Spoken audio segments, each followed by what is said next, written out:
Salut à tous, alors c'est Frédéric Delavier. Alors ce soir, je voulais vous faire une petite vidéo pour vous parler du Covid-19 et de la façon dont ce virus se propage.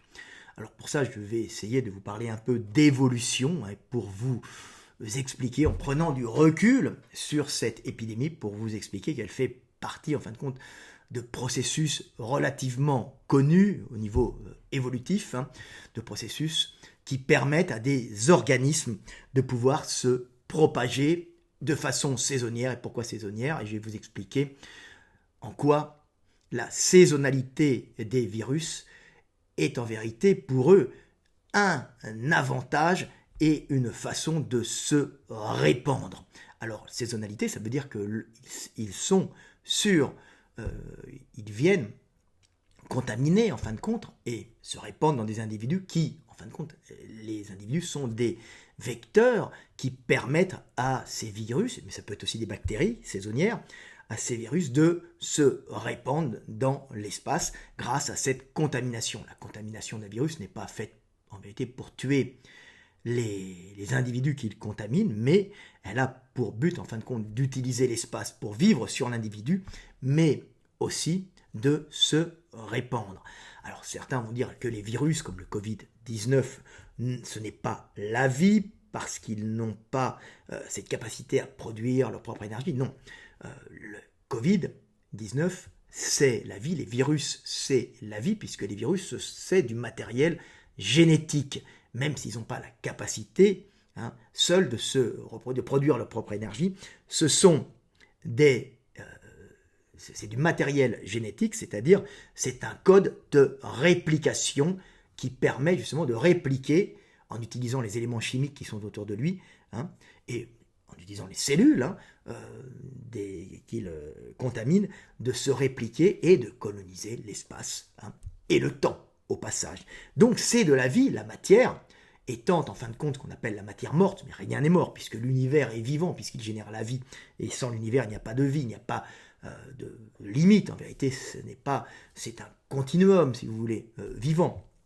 Mais ce qu'on appelle la matière morte, c'est quelque chose qui ne se réplique pas, c'est-à-dire c'est quelque chose qui peut changer d'état, l'eau passe de la vapeur à la glace, plutôt du liquide, l'eau liquide, à la glace où il peut s'évaporer, les molécules se dissipent après en gaz, mais il n'y a pas de réplication, il n'y a pas une tentative de réplication, alors que la vie, c'est un code, et c'est ça qui est merveilleux. Et puis les chercheurs cherchent encore pourquoi le monde génère-t-il des codes de réplication de la matière, en fin de compte, nous sommes faits de matière, de poussière d'étoiles.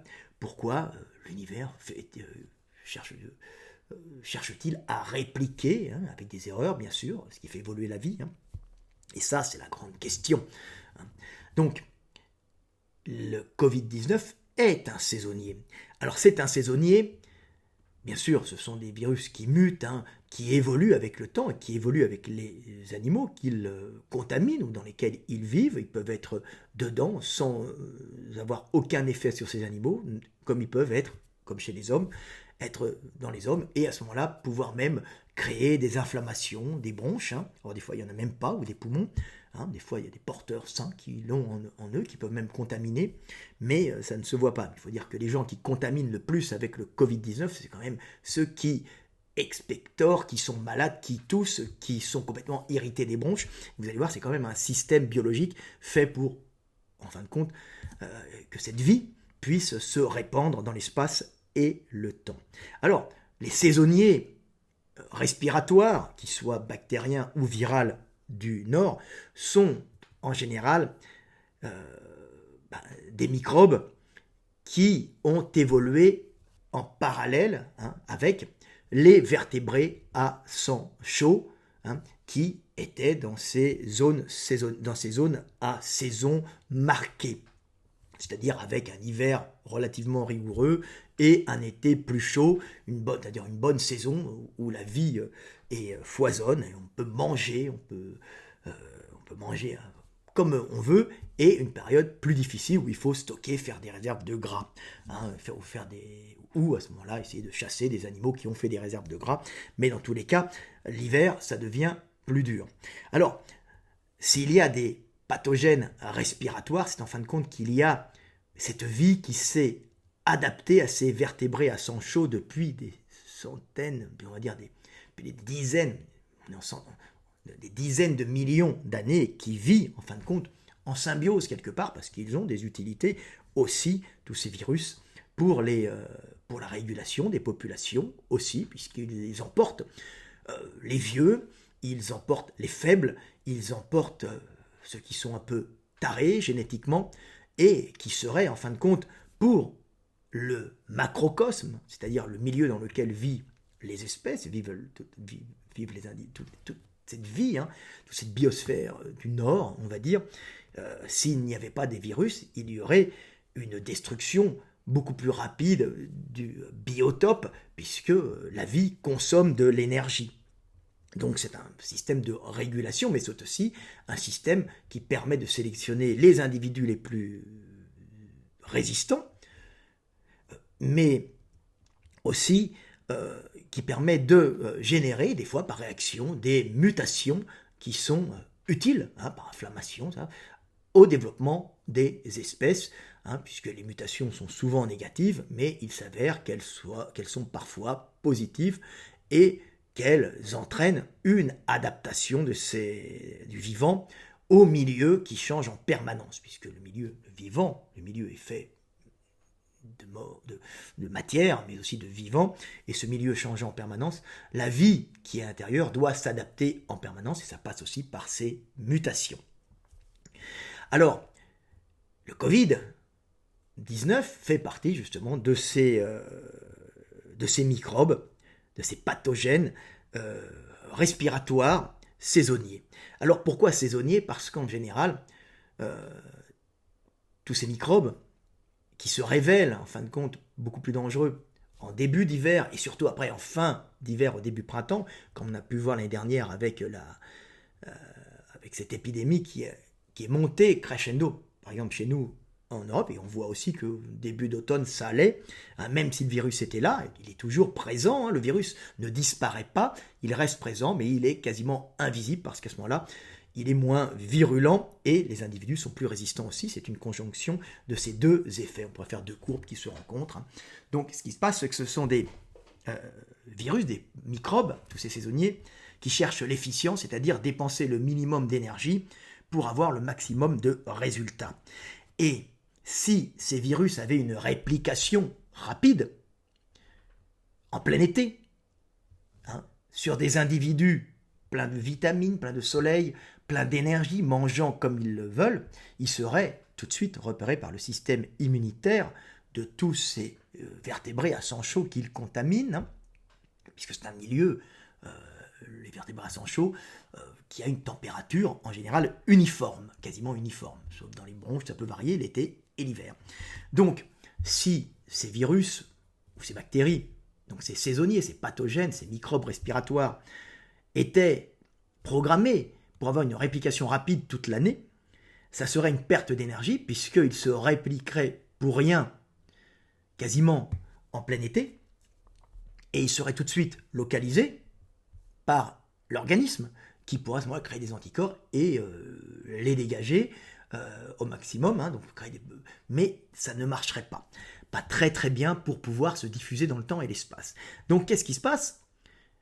Tous ces virus et ces bactéries, donc tous ces microbes, ont généré par sélection, bien sûr, puisque la nature cherche l'efficience, ont généré la meilleure formule pour pouvoir, en fin de compte, coloniser un maximum d'individus qui leur permettra de se répandre dans un maximum d'espace et un maximum d'autres individus pour repartir à la belle saison. Donc, pour cela, ils se calquent sur la vitalité des individus, des espèces qui vivent, par exemple, au nord.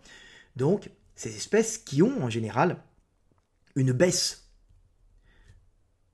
immunitaire due à la fatigue. Affronter l'hiver, c'est toujours très dur. Alors maintenant, effectivement, on a le chauffage central, nous les humains, mais ça reste quand même très dur parce qu'il y a une baisse de luminosité. Donc, des sécrétions hormonales qui baissent, donc même la vitamine D, qui peut être considérée comme une hormone, hein, qui rentre dans le système immunitaire. C'est pour ça qu'on a dit aux informations, moi je vous l'avais dit dès le début, qu'il était important de se supplémenter en vitamine D et que les carences en vitamine D étaient souvent liées, étaient souvent associées justement à une contamination, non seulement à la contamination, mais aussi à la virulence de l'infection virale, hein, chez les individus, parce que le système immunitaire était affaibli. Donc, ces virus se calquent sur la vitalité des individus qui est plus faible en hiver, donc plus faible en général à la fin de l'hiver, c'est là où les individus sont plus faibles puisqu'ils ont vécu un manque lumineux et un manque énergétique, et une lutte contre les éléments de la nature, donc le froid, le manque alimentaire, le manque de vitamines, le manque calorique, le manque lumineux. Donc ils sont affaiblis, beaucoup plus en fin d'hiver qu'au début, même si les températures sont à peu près les mêmes, et c'est en fin d'hiver où les virus sont les plus virulents et peuvent à ce moment-là avoir l'épidémie qui est à son top, donc qui contamine le maximum d'individus, qui n'est pas capable par son système immunitaire de rejeter tout de suite le virus et de créer des anticorps. Donc ça, c'est calculé.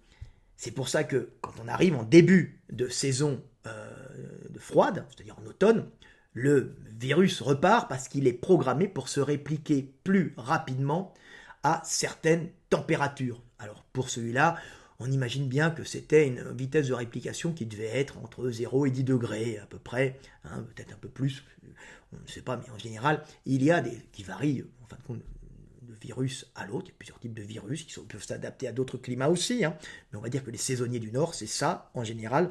Donc, il est fait pour se répliquer plus rapidement en début d'hiver, mais comme les individus sortent de l'été et sont pleins de vitamines, pleins de nourriture, pleins de calories, l'organisme est en bon état, ils peuvent déjà les dégager, les symptômes seront légers, et à ce moment-là, on ne voit pas beaucoup de gens rentrer dans les hôpitaux, être malades, même s'il y a beaucoup de gens qui sont contaminés à ce moment-là. Où ça devient problématique, c'est à la fin de l'hiver, quand les gens sont fatigués, et là, on voit les gens tomber, puisque le système immunitaire n'est pas capable de les arrêter, et on voit les gens qui peuvent faire des inflammations, des bronches, qui sont colonisés par ce virus et qui peuvent faire des réactions terribles, qui vont de la réaction de rejet, de la réaction aussi allergique, et qui peut entraîner aussi des problèmes pulmonaires, puisque l'organisme n'arrive plus à lutter contre ce virus. Après, il y a des infections qui se mettent dessus, des bactéries qui viennent sur les inflammations pulmonaires générées par le virus, et beaucoup d'individus y passent en fin d'hiver, parce que la température est une température de réplication importante pour le virus. Ça correspond exactement entre 0 et 10 degrés à la température où il se sent bien, dire extérieurement, parce qu'en vérité, intérieurement, c'est la température des bronches, c'est-à-dire, il faut que les bronches doivent descendre, les bronches, le système respiratoire, pour qu'il y ait une bonne réplication du virus intérieur, doit descendre de quelques degrés, 4, 5, 2, 3, 4, 5 degrés, je ne sais pas, mais il y a une descente qui ne correspond pas à la température extérieure, mais la descente de moins 10 degrés, la descente entre 10 et 0 degrés à l'extérieur, entraîne une température des bronches qui est optimale pour la réplication du virus. Et comme le système immunitaire en fin d'hiver est au plus bas, c'est là où on a le plus de cas et c'est là où on a aussi le plus de morts. C'est pour ça qu'on appelle ça des virus saisonniers. C'est pour ça qu'on entendait souvent les mamans qui disaient couvre-toi bien à leurs enfants, parce que tu vas attraper froid. On n'attrape pas froid, le froid ne te tue pas comme ça. Simplement la descente en température des systèmes respiratoires va générer la réplication rapide de l'évolution de certains virus respiratoires, certaines bactéries respiratoires qui vont à ce moment-là, qui peuvent entraîner des complications quand les individus ont ces virus, on en a plein, on en a toute la journée, mais ils ne peuvent plus les arrêter et à ce moment-là ça se réplique et si l'individu est fatigué, il peut être très gravement malade et même après faire une pneumonie, mourir, ou faire une inflammation des bronches terrible, et puis être en hypoxie. Donc ça, c'est une des premières causes du fait que ce respiratoire est un saisonnier. C'est saisonnier parce que ça se réplique très vite. Alors le but de ce virus, c'est une mauvaise mutation, quelque part, mais aussi ça permet d'éliminer les individus trop faibles, les trop vieux, ce qui permet à la base, en fin de compte, d'éliminer le surplus de vie qui pourrait, dans une vision globale de la biosphère, impacter d'une façon trop extrême. S'il y a trop de vie, la vie dans son ensemble, puisqu'ils arriveraient, s'il y avait trop de vie, qui bouffe l'énergie à la surface, il finit par plus avoir d'énergie et on arrive dans une crise majeure. Donc ce sont des régulateurs, quelque part, tous ces virus. Donc c'est un peu gênant, évidemment, quand ça tombe sur mamie ou quand ça tombe sur un jeune garçon qui fait une allergie, une réponse immunitaire qui en meurt. Mais à la base, ils sont là pour réguler, mais ils ne sont pas là que pour tuer les gens. Normalement, ils sont très peu visibles. Ils font des fois couler un peu du nez, comme des rhumes que l'on peut avoir. Et ils irritent un peu, ils font tousser. Et le fait d'irriter, en fin de compte, les bronches, c'est un principe pour lui de colonisation de l'espace biologique, puisqu'il va avoir des animaux dans lesquels il va vivre, sans générer vraiment de problèmes, de pathologies sur ces animaux, qui sont des animaux qui sont des réservoirs à virus, qui ne le transmettent pas forcément, ça reste dans une colonie, mais la vie a pour but de se répandre dans l'espace et le temps. Et justement, quand des espèces sont les unes à côté des autres, ces virus, qui sont en mutation, peuvent à ce moment-là passer sur une autre espèce qui, à ce moment-là, elle, aura une inflammation, par exemple des bronches ou d'ailleurs, et va expectorer ce virus, va le tousser, des microparticules de liquide, puisqu'il va être dedans, et il a besoin d'humidité. Et à ce moment-là, il va rester en suspension, aéroporté, et il va le coloniser le maximum d'individus. Donc c'est le but de la vie, c'est de se répandre dans l'espace et le temps. La vie n'est ni méchante ni gentille, les virus ne sont ni méchants ni gentils, ils ont pour but de se répandre. Et s'ils créent des inflammations pulmonaires, en général, c'est pas pour rien, et si nous on les éjecte, c'est pas pour rien, c'est un, parce qu'ils peuvent nous tuer, et deux, pour eux, c'est le fait d'être éjecté leur permet d'aller coloniser d'autres espaces. Le but d'un virus ou d'une bactérie, ce n'est pas de tuer l'organisme dans lequel il est, c'est de créer une inflammation pour en coloniser un maximum, tout en renforçant peut-être aussi l'individu dans lequel il est, et puis en générant peut-être des mutations qui seront positives, pas pour tous, mais pour l'individu qui plus tard sera plus résistant, et pourra même créer des mutations à d'autres niveaux dans l'organisme qui seront utiles à d'autres niveaux dans l'organisme, et pas que lutter contre des virus. Donc on voit que c'est un milieu, c'est un système global. Donc ces virus sont donc saisonniers. Donc le but était de vous faire comprendre un peu la façon et le pourquoi des épidémies saisonnières de virus, de bactéries, on va dire de microbes et de virus respiratoires, de microbes qui sont bactéries et virus. Donc, maintenant, pour comprendre un peu comment le Covid-19 se répand, on le sait maintenant à peu près comment ça se passe. On sait que la température, il y a une température optimale pour la réplication. Mais après, on va me dire oui, mais regardez par exemple au Brésil. Alors au Brésil, il y a une partie des critères qui sont là pour favoriser, en fin de compte, la réplication de ce virus, c'est l'humidité. L'humidité permet au virus de rester plus longtemps dans l'atmosphère, dans la zone où il va être craché, respiré et expectoré par les individus contaminés. Donc il va rester en suspension dans l'air, il n'aime pas la dessiccation, il n'aime pas la sécheresse, ce virus déteste, ça c'est le Covid-19, il n'aime pas ça, il y en a qui peuvent supporter, lui n'aime pas du tout ça. Donc il reste là en suspension, et au Brésil, même s'il ne fait pas froid, il y a un énorme problème au Brésil, c'est la distance sociale. Le Brésil est un pays de grandes villes, avec des favelas, des gens qui sont les uns avec les autres, et il y a eu un changement alimentaire au Brésil qui a fait qu'il y a une épidémie d'obésité maladive, d'obésité, comment on appelle ça,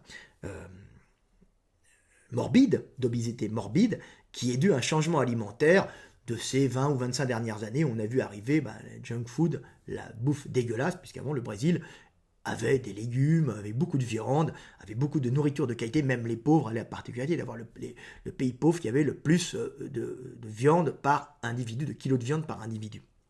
Mais là, on a eu un changement radical avec des boissons sucrées, des sodas, qui a fait qu'il y a eu une explosion justement de cette obésité morbide.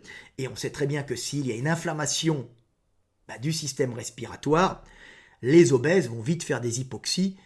Donc, il faut, bien sûr, pouvoir oxygéner un gros corps, et un gros corps malade, c'est pas un grand corps malade, c'est un gros corps malade.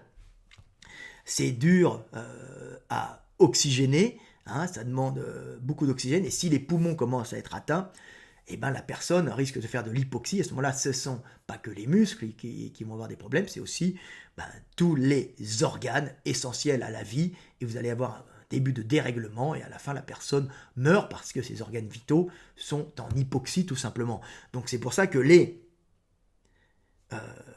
obèses sont les premières victimes. Bon, après, il y a des comorbidités comme les diabétiques, et on peut s'apercevoir qu'aux États-Unis, on a eu le même problème avec cette obésité morbide. L'Amérique est un pays qui souffre énormément de cette obésité morbide due à cette bouffe de merde, comme on va appeler, et qu'il y a eu, on a dépassé, là j'ai vu les 500 000 morts aux États-Unis, qui sont en vérité pas forcément des morts dues justement à l'hiver, puisqu'on voit que beaucoup d'individus touchés ont été touchés en Floride, ont été touchés, alors pas la Floride des vieux qui sont bien soignés, mais il y avait aussi ça, mais la Floride plus pauvre du sud, pas la Floride, les États du sud, dans le golfe du Mexique.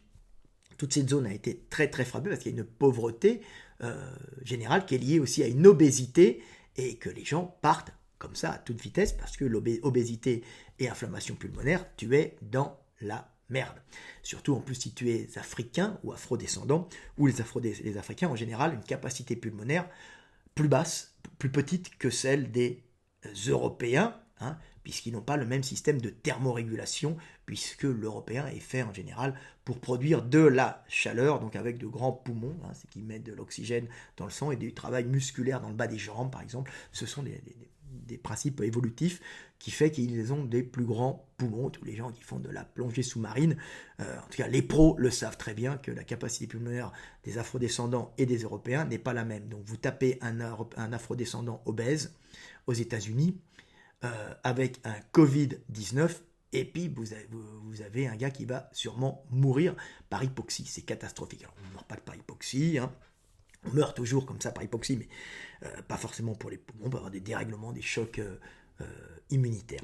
Donc ça, c'est très intéressant à comprendre, que c'est pas forcément le froid aussi, mais c'est le fait d'être les uns contre les autres, par exemple dans les favelas au Brésil, d'être dans un milieu humide où le virus reste longtemps dans l'atmosphère, et aussi d'être obèse ou d'avoir des comorbidités. Ça, c'est une des causes de la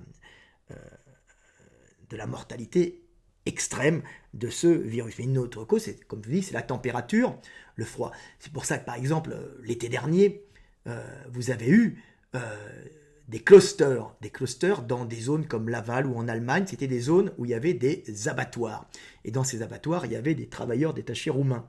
Et ce qui s'est passé, c'est qu'il y a eu des clusters avec beaucoup d'individus contaminés. Pourquoi ? Alors, c'était pas si grave, parce que c'était des gens jeunes, relativement jeunes, qui travaillaient dans ces abattoirs, mais qui contaminaient tout le monde dans la ville à côté. Pourquoi ? Parce que ce sont des travailleurs détachés payés pas énormes, des Roumains, donc on vient payer au SMIC, qui habitent à 4, 5, 10 dans des petits appartements qu'ils louent en ville, près de ces abattoirs. Ce sont des saisonniers qui viennent bosser. Et ils bossent dans des abattoirs où la température est de 6 degrés, même moins, 5, 3, 6 degrés, avec un taux d'humidité très important, on balance de l'humidité. Pourquoi ? Pour que la viande ne dissèque pas, il n'y ait pas de dissécation de la viande, et que la viande coupée garde son kilo. Parce que comme ça, la viande ne se dessèche pas, et quand on vend les carcasses, on arrive à gagner 5% sur le prix de vente, ce qui est énorme. Et donc on balance de l'eau dans ces abattoirs, et on maintient, pour éviter la putréfaction des viandes et les bactéries, la température à 6 degrés. Ce qui fait que ça fait une soupe à Covid, puisque les gens sont dedans, il y en a un qui l'a, ils travaillent les uns à côté des autres, ils le chopent tous, ils sont en bonne santé, c'est des jeunes, ils rentrent chez eux dans les chambres, et là, ils se retrouvent avec, à ce moment-là, les uns contre les autres, dont ils sont confinés ensemble dans des petits appartements où ils dorment les uns à côté des autres, et là, ils se contaminent tous. C'est pour ça qu'on a eu des clusters, parce que ça reproduisait le milieu, ces abattoirs, et la façon de vivre de ces travailleurs détachés roumains reproduisaient exactement ce qui était le meilleur biotope pour le Covid-19. Alors, il y a des variations, bien sûr, il y a des virus respiratoires qui peuvent même être dans des régions tropicales et adaptés aux régions tropicales, mais là, nous, on a des saisonniers du Nord. Le Covid-19 est un saisonnier du Nord.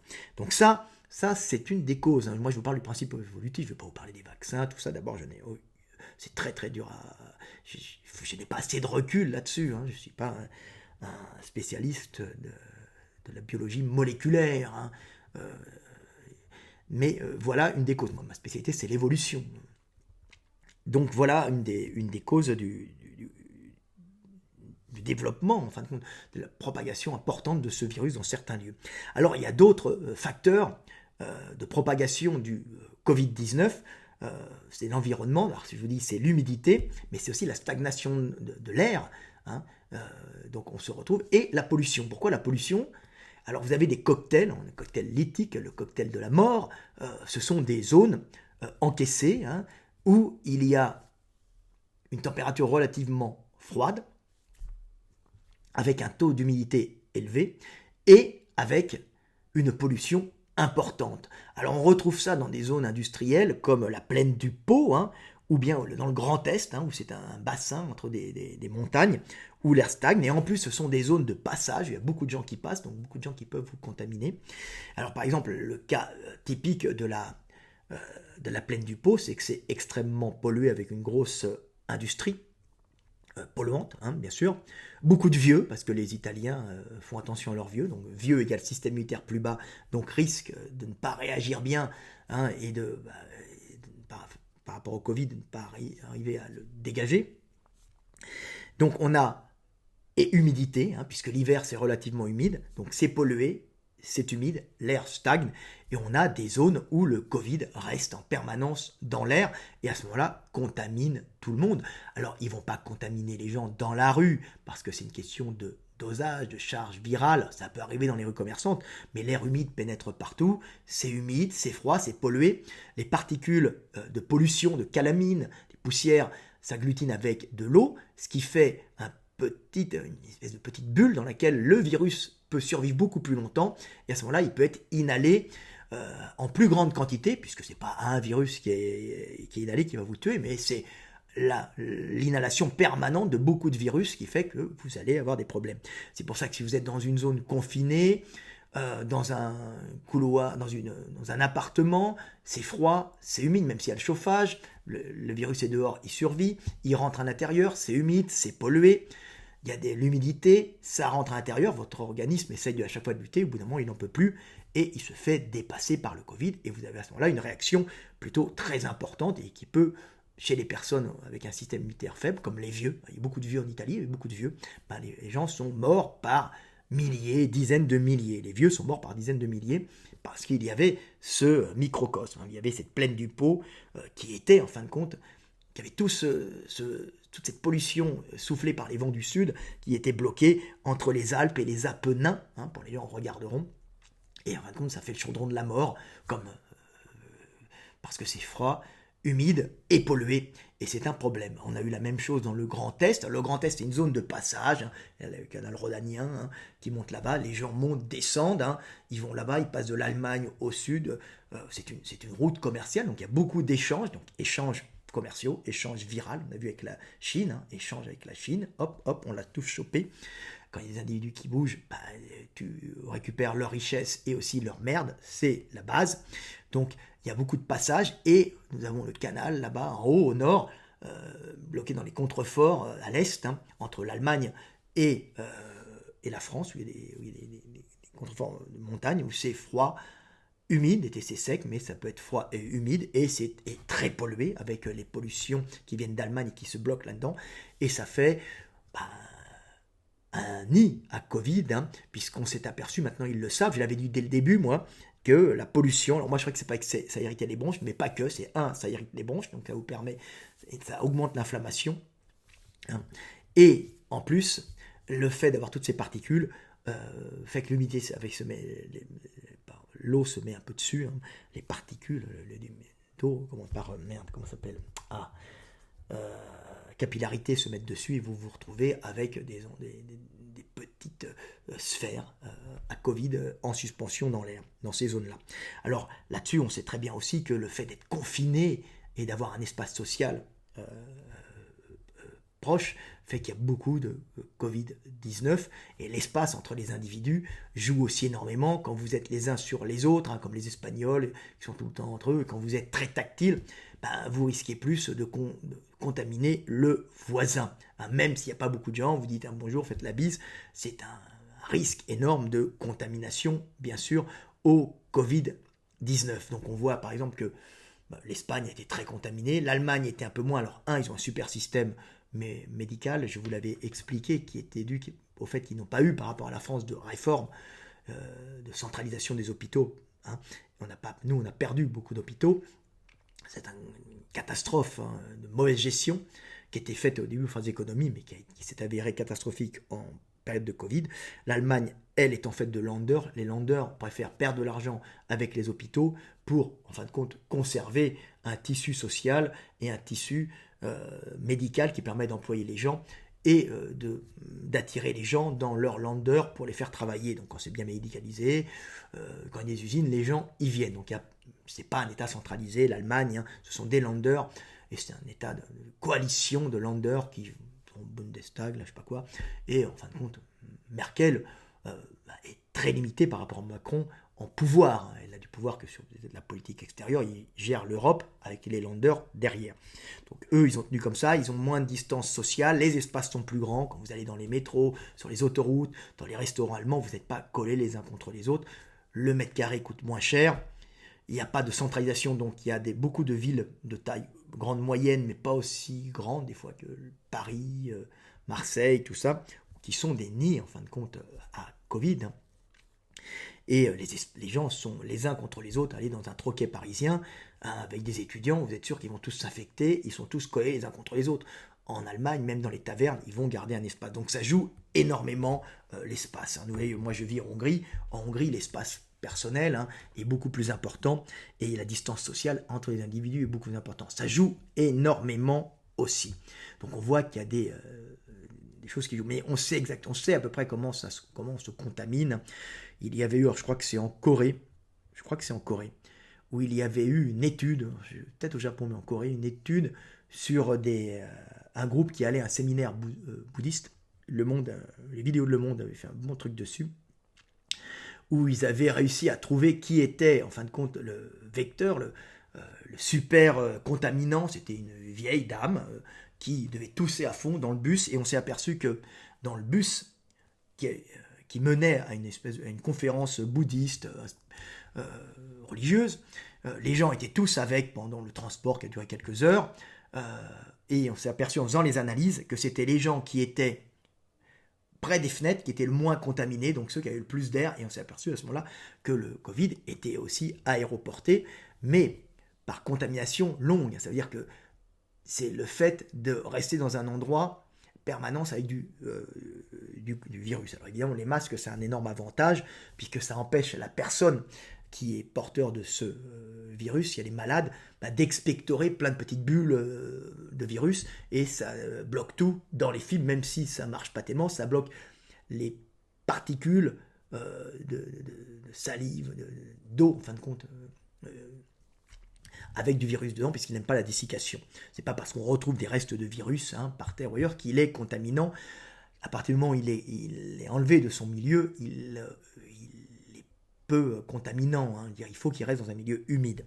Donc on s'aperçoit que c'est comme ça. Donc on s'est aperçu que c'était les personnes qui se trouvaient près des fenêtres qui n'ont pas été contaminées. Ils ont étudié après les personnes qui étaient au dîner bouddhiste en extérieur. Il y avait la dame qui était là-bas aussi, ils ont vu la table, et là, personne n'a été contaminé. Donc c'est bien le fait d'être dans un lieu clos avec des gens contaminants, hein, qui ne portent pas de masque, qui pose un problème. Hein. Alors bien sûr, maintenant, on sait à peu près comment éviter ça, on sait qu'il faut mettre des masques pour se protéger. Hein.